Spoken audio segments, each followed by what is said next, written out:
Why hello everyone, Spencer here, also known as Greenspeak, and in today's video I'm here to discuss the new film Final Destination Bloodlines. So without further ado, let's discuss.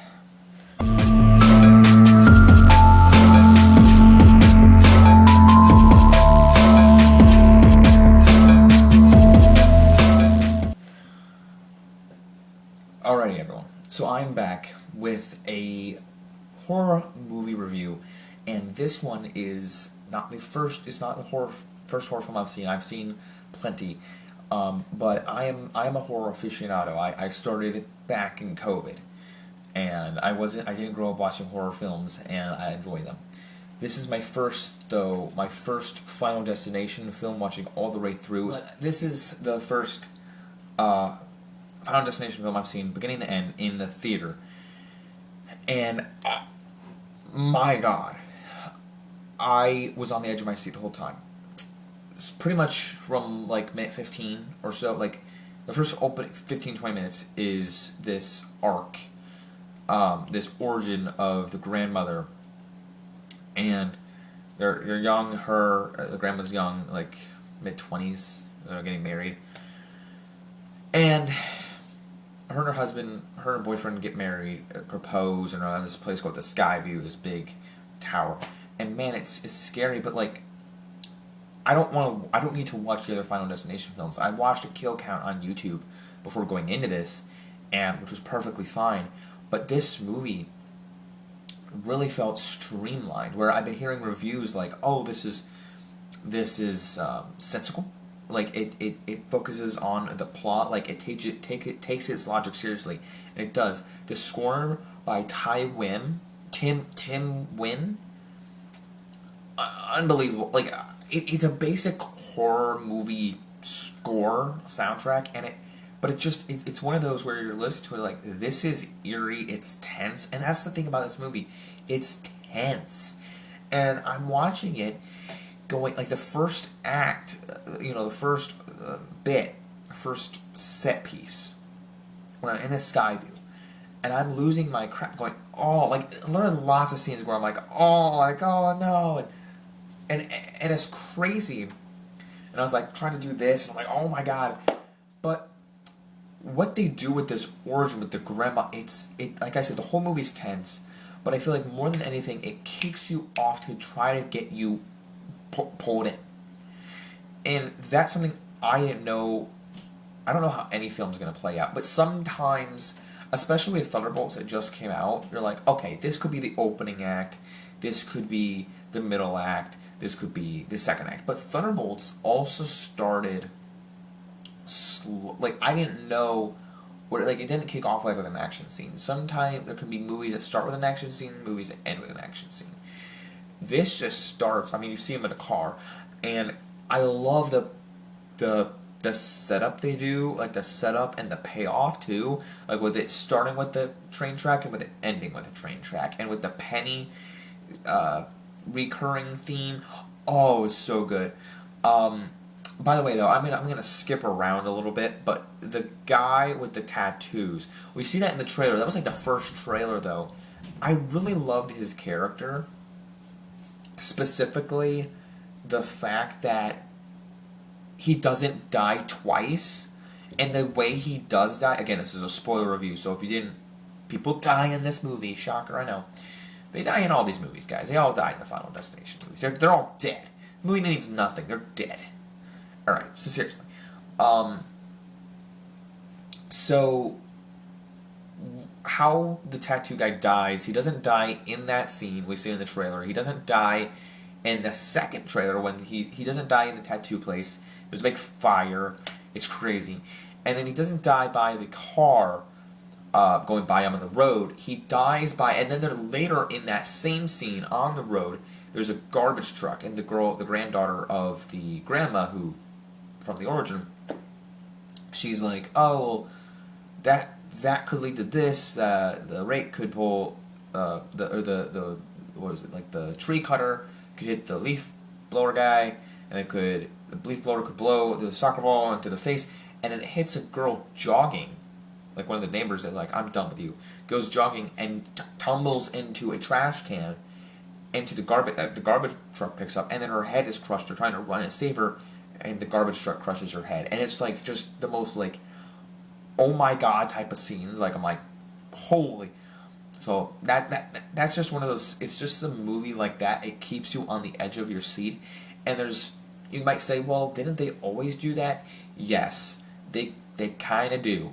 But there's a story here that you're engrossed in from the first 15, 20 minutes that you got to see the outcome. You got to see what's coming up next. And it's kind of those for me, like, I'm just basing this off of this movie, but when I hear what everyone else says, and, like, it's kind of like the Halloween movies, like, you're like, well, Halloween 2018 was such a good return to form for the Halloween franchise. Like, all of them have just been kind of schlocky, similar stuff with Michael Myers.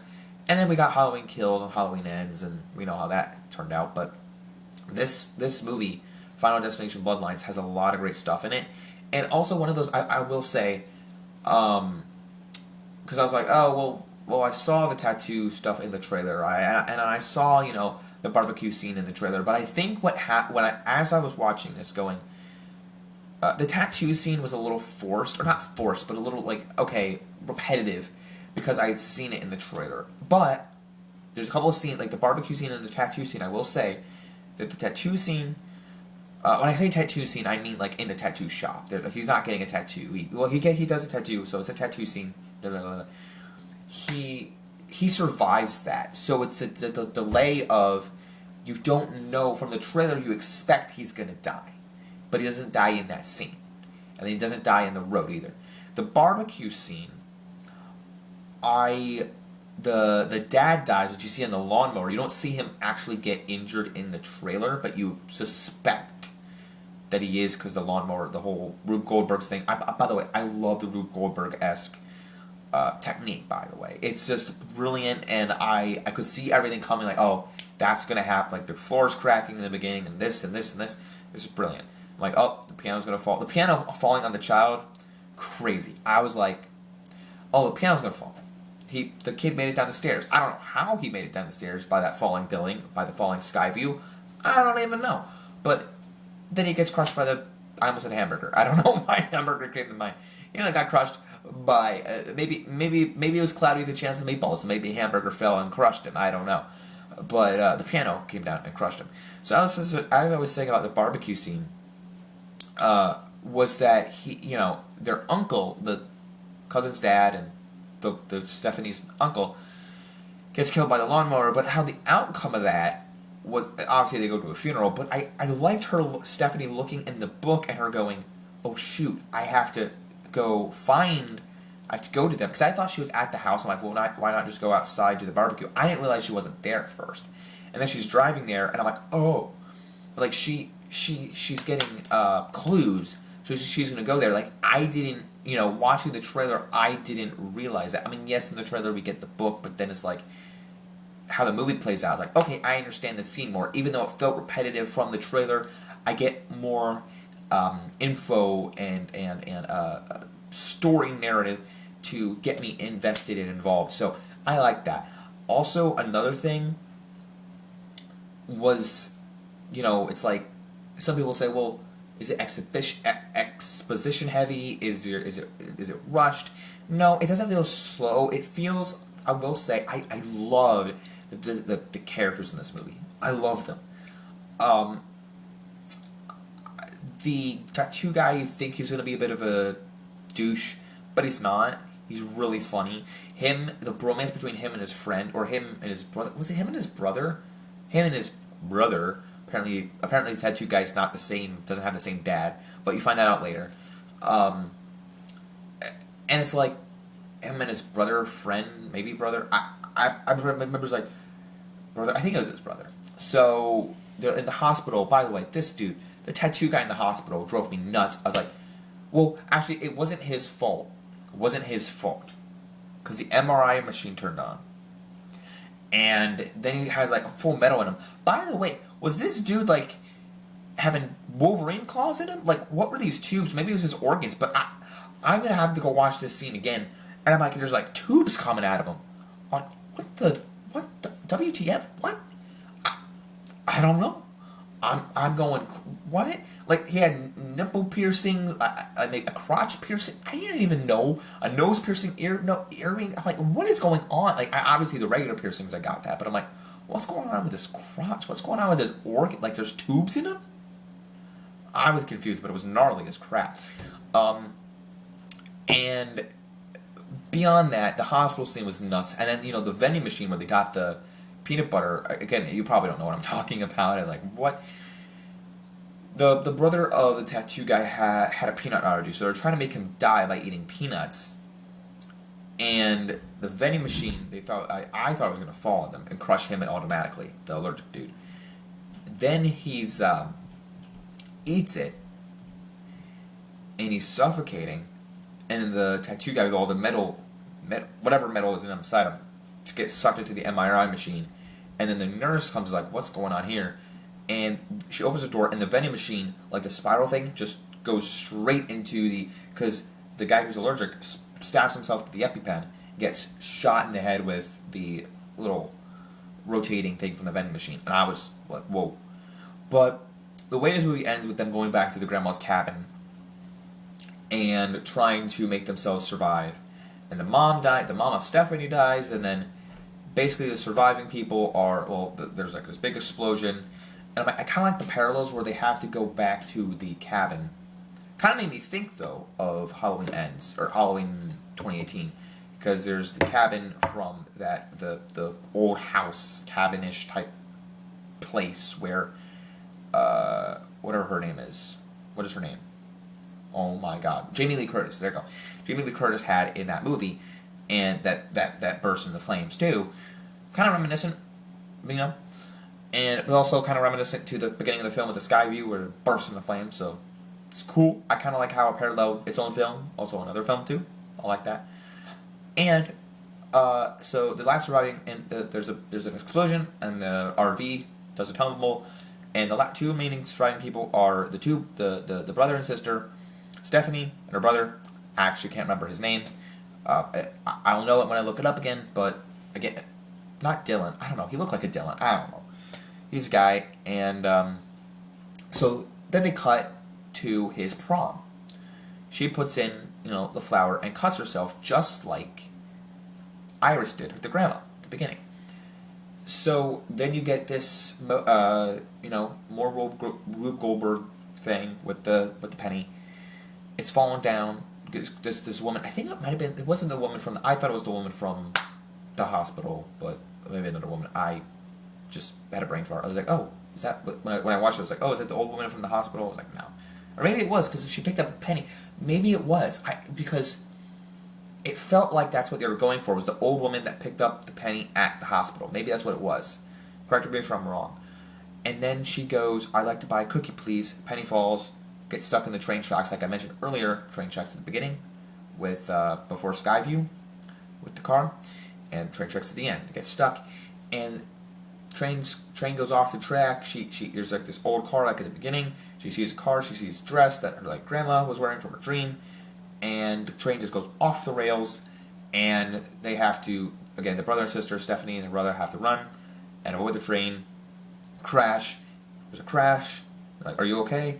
And they start running again and get hit by the logs, which is referencing, I think it's Final Destination 2 with the logs. I'm kind of trying to get that right, because it's not the first one, I believe it's the second one. So I'm trying to make sure. And there's also a log truck when they're exiting the hospital too. So I kind of like that reference. But and then the movie just ends right there, very abruptly, but very funny and just pleasantly. Like you're like, I was like, oh, I expected more time, and then I was like, oh, that's it. But it was brilliant. It was brilliant because they have to die. They have to die. That's the outcome of the movie, and it's like brilliant. I loved it. So the way it ends, the way it's structured, the plot driven, and everything about it, like this is going to be like, I don't know, not a top 5 horror film, but it's really good. It's really good, and I came out of it glowing, and I was like, I'd watch this again. I was like, I would definitely pay for this again in theaters, but I wouldn't. I wouldn't. But the fact I got to see this in theaters was amazing, and I would have skipped out on it. Like but the reviews were so good, and I'm like, I gotta go to this. And the trailers were good as well. Like, if the trailers weren't good, then the movie wouldn't be good.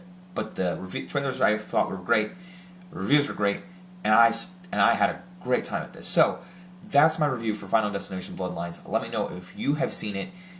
Definitely go see this if you're a horror fan. If you're not, you probably shouldn't. But I highly recommend this, and I was terrified. I felt like I was in a haunted house. I had to get the hell out of Dodge. But I love this film, and so glad that like a horror movie renaissance is just keeps on coming. I see great horror films. Sometimes there's bad ones, but Clown in a Cornfield was great. This was great. Companion was great. Sinners had a little bit of horror. That was great too. So horror movies are looking great this year. Don't forget to leave a like, subscribe, follow me if you can. Follow me where you can on Instagram, on social media. Don't forget to subscribe to the channel, family, and as well as don't forget to like, subscribe, follow me. Don't forget to keep calm, watch the screen. Peace out, everyone. Bye.